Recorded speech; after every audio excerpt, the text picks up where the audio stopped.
नमस्कार दोस्तों, कैसे हैं आप लोग। उम्मीद करता हूं सभी लोग स्वस्थ होंगे और मस्त होंगे। स्वागत करता हूं आपका गौतम सीटेट क्लासेस में। तो चलिए दोस्तों, आज की क्लास की बात करते हैं। आज हमारी ईवीएस बड़ा की क्लास है। देखिए दोस्तों, सीटेट का जो फर्स्ट पेपर है उसमें ईवीएस 30 मार्क्स की आती है, जिसमें से 15 मार्क्स जो हैं वो आपके पेडागोजी के हैं। तो ये जो पेडागोजी है भाई, मेरा जो पढ़ाने का तरीका वो है पॉजिटिव एंड नेगेटिव। इसी मेथड से मैं सारी पैडा जो है सॉल्व करवा देता हूँ। इवन फर्स्ट पेपर में जो 90 मार्क्स का पोर्शन है वो सीडीपी का है, जो कि सिर्फ नेगेटिव और पॉजिटिव मेथड से आप इतना अच्छा कर लोगे कि 90/90 मार्क्स भी आ सकते हैं। मेरा जो भी कुछ है, मेरे चैनल पे आप जो भी कुछ पढ़ोगे वो सब सीटेट के पाठ्यक्रम के अनुसार है। बहुत ही नया और बहुत ही आसान तरीका है जिससे कि आप स्कोर कर सकते हैं 15/15 पैडा में। तो दोस्तों, जैसा कि आपको पता है 31 जनवरी को पेपर है आपका सीटेट का, और अगर आप सीटेट क्लियर करना चाहते हैं तो आपको पॉजिटिव और नेगेटिव का जो मेथड है ये समझना पड़ेगा। और इसका तरीका बहुत आसान है समझने का, कि आप मेरी जो भी क्लासेस देख रहे हैं, देख लीजिए जैसे ये 15वीं क्लास है, इससे पहले जो क्लासें हुई हैं सीरियल से चलें, आप सीरियल से सारी क्लासेस देखें, 1 से स्टार्ट करें, तो आपको पॉजिटिव और नेगेटिव बहुत अच्छे से समझ में आएगा। और भाई, जो वीडियो है उसको स्किप मत करना, क्योंकि अगर आपने वीडियो को स्किप कर दिया तो फिर क्या होगा, मैं जो बताना चाहता हूँ कि भाई नेगेटिव नेगेटिव क्यों है, पॉजिटिव पॉजिटिव क्यों है, वो आपको समझ नहीं आएगा, तो फिर मेरा पढ़ाना बेकार हो जाएगा। और मैं आपको बता दूं कि ये मेथड ऐसा है कि आपको 100% सही आंसर पर ले जाके खड़ा कर देगा। इसलिए भाई, तरीके से नेगेटिव और पॉजिटिव को समझ लो। अब मैं आपको दिखाता हूँ नेगेटिव पॉजिटिव से कैसे आप सही आंसर पे पहुँचेंगे और बिल्कुल करेक्ट 15/15 आपके आएंगे। चलिए, विशिष्ट से सामान्य का सिद्धांत निम्न में से किसमें प्रयोग होता है। तो देखो, जब कोई चीज़ स्पेशली पूछी जाए स्पेशली का मतलब होती है कि जो थ्योरी की कोई हो, तो उसमें पॉजिटिव नेगेटिव का ज़्यादा प्रयोग हम नहीं कर पाते हैं, हमें सीधा सीधा आंसर बनाना पड़ता है। तो विशिष्ट से सामान्य की ओर, ये है हमारी आगमन विधि। और वैसे भी जो आगमन विधि है ये प्राइमरी लेवल में, यानी कि फर्स्ट पेपर में पॉजिटिव है, कहीं पे भी आ जाए आप इसको आंसर कर देना। इस विधि में क्या होता है, विशिष्ट से सामान्य की ओर, यानी कि पहले उदाहरण दिए जाते हैं, विशिष्ट चीज़ों के उदाहरण दिए जाते हैं जो बच्चे के आसपास होती हैं, और फिर उस उदाहरण की सहायता से सामान्य नियम बना दिए जाते हैं। तो ये होती है हमारी आगमन विधि। बाकी विधि का जो वीडियो, उसमें विधि के बारे में और अच्छे से हम डिस्कस करेंगे। फिलहाल इसका आंसर हम यहाँ यही कर देंगे, अगला क्वेश्चन देखेंगे। और देखिए दोस्तों, इसकी आपको पीडीएफ भी मिल जाएगी। अगर आपको पीडीएफ चाहिए तो आप मेरे नंबर पे मुझे मैसेज करें, मैं आपको इसकी पीडीएफ दे दूंगा, और मेरे साथ साथ आप प्रैक्टिस करें तो बहुत अच्छा होगा। चलिए अगला क्वेश्चन देखते हैं। डिसलेक्सिया मुख्यतः की समस्या से संबंधित है। देखिए मित्रों, जो ये डिसलेक्सिया है ये लर्निंग डिसेबिलिटी है, और सीटेट में 7-8 बीमारियां हैं ये लर्निंग डिसेबिलिटी की जो आती ज़रूर हैं, और बच्चे रहते हैं बहुत कन्फ्यूज। अगर आपके साथ भी ये समस्या है तो आज आपकी समस्या ख़त्म हो जाएगी। आप मेरे चैनल पे जाइए, डिस्क्रिप्शन में भी इसका लिंक होगा, गौतम्स ट्रिक। ये एक प्लेलिस्ट पड़ी हुई है, इसमें 4 ट्रिक्स हैं अभी फ़िलहाल।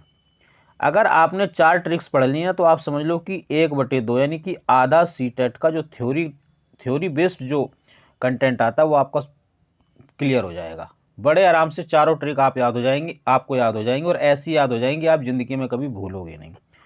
उसी गौतम ट्रिक में लर्निंग जो डिसेबिलिटी है उसकी भी एक ट्रिक पड़ी हुई है, आप इसको पढ़िए। देखिए, उसी के एक लाइन में बताता हूँ। डॉक्टर ने ग्राफ पर लिखा लैंगफीजिया की भी ज़रूरत नहीं है, तो चलो कोई बात नहीं। अब देखिए, उसने कहा डिसलेक्सिया, यानी कि डी फॉर डिसलेक्सिया, और आर, डॉक्टर में आर आता, आर फोर क्या होता है भाई, रीडिंग, ये रीडिंग। लो, आंसर आ गया। ये इतनी बेहतरीन ट्रिक है कि आप लर्निंग डिसेबिलिटी का क्वेश्चन कभी गलत नहीं कर सकते हैं, और कम से कम 2 और कभी कभी तो 3-4 क्वेश्चन भी लर्निंग डिसेबिलिटी के आ जाते हैं। इसलिए आप इस ट्रिक को जरूर देखें। अगला क्वेश्चन देखिए। पर्यावरण अध्ययन की पाठ्य पुस्तकों में अभ्यास एवं गतिविधियों को उपलब्ध कराना चाहिए। क्यों उपलब्ध कराना चाहिए भाई? इसलिए उपलब्ध कराना चाहिए कि इससे कुछ पॉजिटिव चीज़ होगी। तो हमें क्या देखना है, हमें पॉजिटिव वर्ड्स ढूंढने हैं अपने। पॉजिटिव वर्ड्स मिल जाएंगे तो आंसर भी मिल जाएगा, ज़्यादा समझने की ज़रूरत है नहीं। चलिए यहाँ से चलते हैं। पाठ के अंत में देखो, ऐसा कोई भी ऑप्शन जो आपको बाउंड कर दे कि भाई ऐसे ही करना है, वो नेगेटिव होता है, ध्यान रखना। इकाई के अंत में, ये भी आपको बाउंड कर रहा है कि भी अंत में ही होगा, स्टार्टिंग में नहीं हो सकता, बीच में भी नहीं हो सकता। क्यों नहीं हो सकता? छोटे बच्चे हैं, 5 से लेकर 10 साल तक के बच्चे हैं, जैसे वो सीखना चाहते हैं वैसे सिखाओ। जरूरी थोड़ी है कि भाई नहीं पेपर तो तभी होगा जब पूरा पाठ हो जाएगा। पहले ही ले लो भाई, पहले क्वेश्चन बच्चे से पूछ लो, कोई प्रॉब्लम नहीं है। तो ये भी नेगेटिव। पुस्तक कहीं पे भी आए नेगेटिव करेंगे, पुस्तक या पाठ्य पुस्तक अलग अलग, ये भी नेगेटिव वर्ड्स हैं। तो देखिए ये भी नेगेटिव, ये भी नेगेटिव, ये भी नेगेटिव, तो आंसर तो यही बचा, क्योंकि वो पॉजिटिव पूछ रहा है। लेकिन इसमें पॉजिटिव क्या है? अंतः निर्मित, अंतः संबंध, अंतः क्रिया कहीं पे भी लिखा हो पॉजिटिव होता है। इसको आप लिख लो। अंतः निर्मित का मतलब होता है इंटीग्रेटेड, एकीकृत, यानी कि पाठ में कहीं पे भी हम पाठ्य पुस्तक में अभ्यास और गतिविधियों को इंट्रोड्यूस कर सकते हैं, बच्चे से काम वो करवा सकते हैं। तो अंतः निर्मित कहीं पे भी आए, अंतः निर्मित, अंतः संबंध, अंतः क्रिया, ये पॉजिटिव होता है हमेशा। तो उसने पॉजिटिव ही पूछा था तो आंसर मिल गया। तो इसलिए मैं कहता हूं कि पॉजिटिव नेगेटिव बहुत बेहतरीन ट्रिक है। देखिए दोस्तों, अगर आपको नेगेटिव और पॉजिटिव की आदत पड़ गई, आप अभ्यस्त हो गए हैं, आपने प्रैक्टिस कर ली, देखो आंसर कितनी जल्दी आएगा इसका, और बिल्कुल सही आएगा। पर्यावरण अध्ययन की पाठ्यपुस्तकों में अभ्यास एवं गतिविधियों को उपलब्ध कराना चाहिए। उपलब्ध कहाँ कराना चाहिए? तो भाई वहीं कराओ जहाँ पॉजिटिव हो, नेगेटिव जगह क्यों कराओगे? तो देखिए अंत में नेगेटिव, क्योंकि बाउंड हो गए, अंत में नेगेटिव बाउंड हो गए, पुस्तक नेगेटिव, अलग अलग नेगेटिव, पॉजिटिव क्या? अंतः निर्मित आंसर।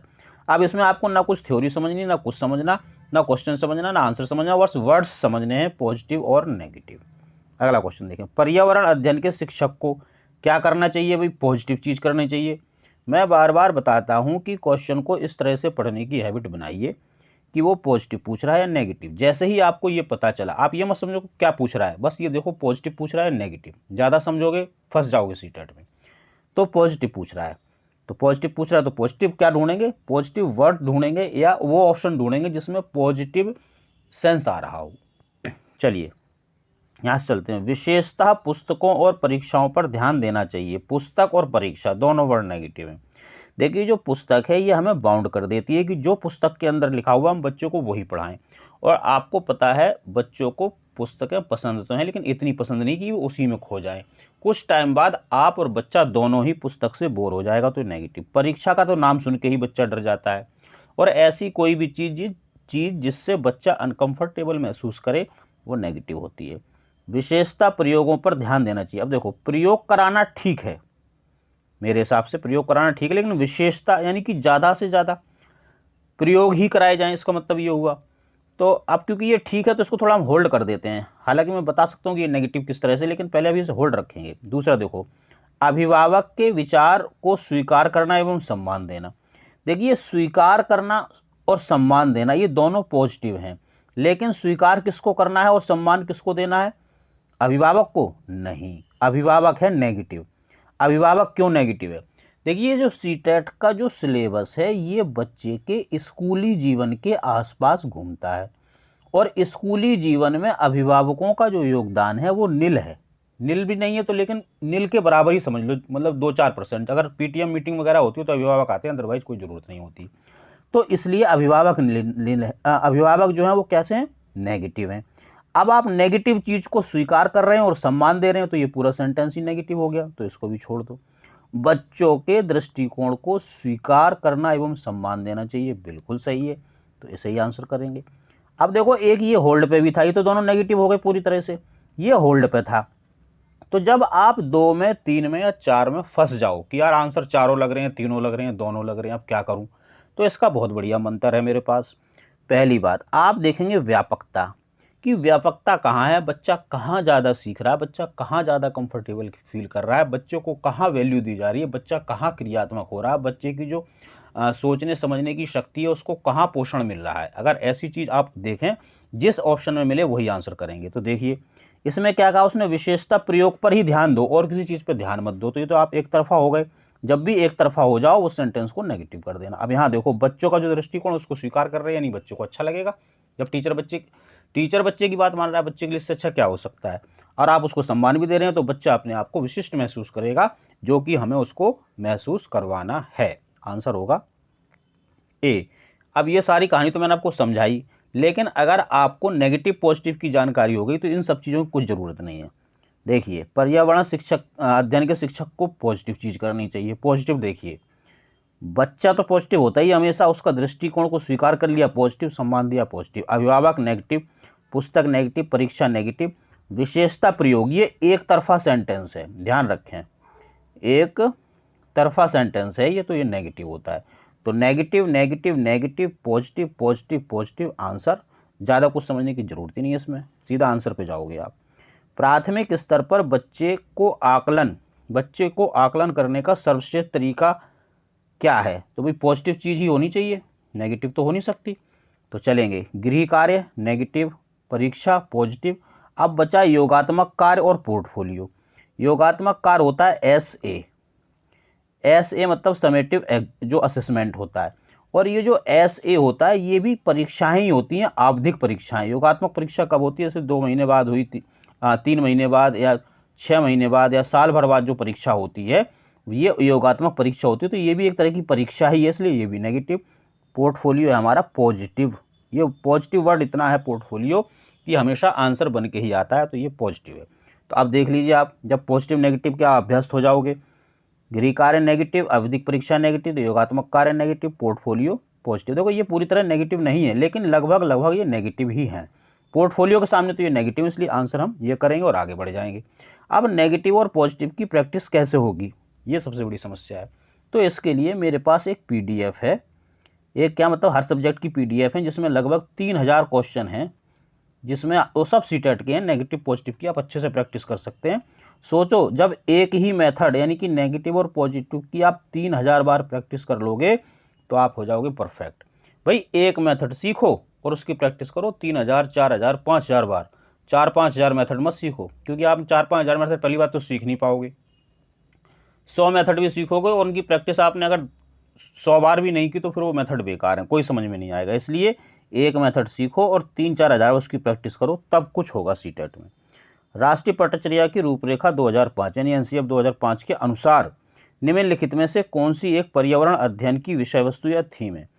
देखिए EVS में जो हमारे पार्ट हैं वो थीम्स में बांटे गए हैं। तो वो ये कह रहा है कि इन थीम्स में ये जो 4 दे रखे हैं इनमें से कौन सी है? तो मैं आपको बता दूं, ये सीधा सीधा आंसर है, ये तो थ्योरी है। भोजन जो है ये हमारी थीम है, जबकि सौरमंडल, ऊर्जा और मौसम नहीं है। सीधा आंसर है, सीधा चलेंगे। गौतम सीटेट क्लासेस, सिर्फ और सिर्फ ये सीटेट की तैयारी करवाते हैं, यानी कि मैं, और ये मेरा नंबर है। आपको सीटेट से रिलेटेड कोई भी समस्या आप इस नंबर पे मुझे कांटेक्ट कर सकते हैं, मैं आपकी पूरी पूरी पूरी मदद करूंगा और सीटेट जरूर क्लियर करवा दूंगा आपका। अगला क्वेश्चन देखिए, कक्षा 3 के छात्रों को रमा ने सिखाया कि पिता, माता और उनके बच्चे एकल परिवार का गठन करते हैं। यदि दादा दादी और अन्य रिश्तेदार साथ रहते हैं तो यह एक विस्तारित परिवार है। आप इसके बारे में क्या सोचते हैं? तो चलिए देखते हैं। देखिए, परिवार की अवधारणा को इसी तरह सिखाया जाना चाहिए। जब कोई ऐसा सेंटेंस आए ना जिसमें आपको लगे कि बहुत बाउंडेशन हो रहा है, तो आप समझ लो वो सेंटेंस होगा नेगेटिव। परिवार की परिभाषा गलत है, परिभाषा वर्ड कहीं पे भी आए लिखेंगे नेगेटिव। रमा अपने छात्रों के प्रति असंवेदनशील है, टीचर को असंवेदनशील नहीं होना है, नेगेटिव। शिक्षण अधिगम दृष्टिकोण समावेशी नहीं है, आंसर। देखिए सीटेट में कई क्वेश्चन ऐसे आएंगे जिसके आंसर और क्वेश्चन आपको दोनों में से कुछ समझ में नहीं आएगा। तब आपको क्या करना है, आपको नेगेटिव पॉजिटिव का ही नेगेटिव पॉजिटिव का तो सभी जगह प्रयोग करना है। सीटेट में फर्स्ट पेपर में 90 मार्क्स में आपको नेगेटिव पॉजिटिव का ही प्रयोग करना है। अब देखिए, अगर मैं नेगेटिव पॉजिटिव का प्रयोग ना करूं तो इसका आंसर बता पाना बड़ा मुश्किल हो जाएगा। एक वर्ड आया इसमें समावेशी, ये लगभग कुछ पॉजिटिव वर्ड होता है। तो शिक्षण अधिगम दृष्टिकोण समावेशी नहीं है, ये बात ठीक है, क्योंकि उसने परिवार को किस तरह से परिभाषित किया, 2 चीज़ों में परिभाषित कर दिया, जबकि ऐसा नहीं है। तो 4th इसका आंसर होगा। अगला क्वेश्चन चलेंगे, निम्नलिखित में से कौन सी EVS कक्षा में गतिविधि है या हैं? तो देखिए, श्यामपट्ट का उपयोग, चित्र पढ़ना, फील्ड भ्रमण तो बिल्कुल पॉजिटिव है। अच्छा, चित्र पढ़ना पॉजिटिव है। श्यामपट्ट हालांकि मैं नेगेटिव बताता हूं, बट अब क्योंकि ये दोनों पॉजिटिव हो गए और ऑप्शन दे रखा है ये सभी, तो भाई इसका भी प्रयोग कर लो। देखो सीटेट में नेगेटिव और पॉजिटिव कुछ नहीं है, ये बात कई बार मैं बता चुका हूँ। एक्चुअली होता क्या है, ये जो 4 ऑप्शन है इन सब का भारांक होता है, वेटेज होता है। क्या वेटेज होता है? हो सकता है किसी से बच्चा 20% सीखे, किसी से 30 सीखे, किसी से 80 सीखे, किसी से 90 सीखे। हमें क्या करना है, हमें बेस्ट ऑप्शन चूज करना होता है सीटेट में, जिससे बच्चा सबसे ज़्यादा यानी कि 90% सीख रहा है। तो इन चारों से ही बच्चा सीख रहा है, तो उत्तर तो चारों हैं, आपको कौन सा निकालना है, बेस्ट। तो जो ये नेगेटिव पॉजिटिव है ये बेस्ट निकालने का तरीका है। अब क्योंकि इसमें इस तरह से दे रखा है कि ये सभी, तो फिर आंसर ये होगा क्योंकि इन सबसे ही बच्चा सीखेगा। अगला क्वेश्चन देखेंगे। पर्यावरण अध्ययन पाठ्यक्रम में बच्चों की समग्र शिक्षा का कारण बन सकता है यदि यह हो, कैसी होनी चाहिए, पॉजिटिव होनी चाहिए। तो देखिए, एकीकृत पॉजिटिव, समावेशी पॉजिटिव, ये तो दो पक्के पॉजिटिव हैं। अब विषयगत, अब इसे हम कैसे छोड़ दें, जब यहाँ पे लिखा हुआ ये सभी, तो फिर यहाँ पे भी आंसर फोर्थ हो जाएगा। अगला क्वेश्चन देखेंगे। ईवीएस पाठ्यपुस्तक में सपेरों का एक अध्याय है, इसका उद्देश्य बच्चों को जागरूक करना और संवेदनशील बनाना है। किसके प्रति, भाई पॉजिटिव चीज़ ढूंढना, क्योंकि बच्चे को संवेदनशील बना रहे हो आप, बच्चे को जागरूक बना रहे हो, तो बच्चा तो तभी संवेदनशील या जागरूक बनेगा जब कोई पॉजिटिव चीज़ होगी। मैं बार बार बताता हूँ कि क्वेश्चन को आप पॉजिटिव और नेगेटिव के एंगल से पढ़ना शुरू करो, समझना शुरू करो, तभी सीटेट क्लियर होगा। कि पशुपालन आजीविका का एक अच्छा स्रोत है, ठीक है, हो सकता है, इसमें ना कुछ नेगेटिव ना कुछ पॉजिटिव होल्ड रखेंगे। यह एक अवैध कार्य है। अब इसके बारे में भी हम क्या कहें, भी अवैध भी नहीं कह सकते, और वैसे तो अवैध है क्योंकि हम जंगली जानवरों को रख नहीं सकते अपने पास, तो कुछ हद तक ये ठीक है। लेकिन क्योंकि हम पढ़ रहे हैं पैडा, तो पैडा के हिसाब से तो ये मैच ही नहीं करता है, तो इसको भी हम होल्ड पर रखेंगे। सपेरों के लिए, क्योंकि बच्चे को संवेदनशील बनाना है, सपेरों के लिए क्योंकि बच्चे इन दिनों अक्सर उन्हें नहीं देखते हैं, तो ये कोई सेंस नहीं है। अब देखिए, सपेरे सांपों को नुकसान नहीं पहुंचाएं और उन्हें अपनी आजीविका से वंचित करने से पहले विकल्पों को प्रदान करने की आवश्यकता है। तो आंसर तो देखो भाई यही है। लेकिन अब आप अगर बहुत ज़्यादा कंफ्यूज हो कि भाई आंसर कौन सा होगा, तो ऐसी कंडीशन में आप पॉजिटिव वर्ड ढूंढना, कोई सा भी पॉजिटिव वर्ड मिल जाए। देखो इसमें एक वर्ड आया आवश्यकता, ये पॉजिटिव वर्ड है। दूसरी चीज़ क्या ढूंढना, ये देखना कि जो ऑप्शन सबसे बड़ा होगा ना, लगभग वही आंसर होता है 99%। देखो भाई ये तो ट्रिक है, 99% ही लगेगी, लेकिन लगभग आंसर वही होता है, फिफ्थ आंसर। और वैसे भी जब आप ये सपेरों वाला पार्ट पढ़ेंगे तो आपको समझ में आ जाएगा कि वो क्या पूछना चाह रहा है, और जब आप उसको पढ़ लेंगे तो आंसर आप फोर्थ ही करके आएंगे, यहाँ ट्रिक लगाने की भी आपको ज़रूरत नहीं पड़ेगी। तो दोस्तों ये आज की हमारी क्लास थी। उम्मीद करता हूँ क्लास आपको पसंद आई होगी। भाई कमेंट करके अपना स्कोर जरूर बताएं, लाइक कर देंगे तो मैं समझ जाऊँ क्लास आपको अच्छी लगी। सब्सक्राइब करें और नोटिफिकेशन बेल को ऑन करें, क्योंकि अगर क्लास का नोटिफिकेशन आपको नहीं मिलेगा तो क्लास निकल जाए, आपको पता ही नहीं चलेगा क्लास कब हुई है। शेयर कीजिए और लोगों का ही भला होगा। और मैंने बताया कि ये मेरा नंबर है, इस पर आप सीटेट से रिगार्डिंग मेरे से कुछ भी हेल्प ले सकते हैं, मैं सारी आपको हेल्प प्रोवाइड करूँगा। तो दोस्तों मिलेंगे अगली क्लास में, तब तक मेहनत करते रहिए, स्वस्थ रहिए और मस्त रहिए।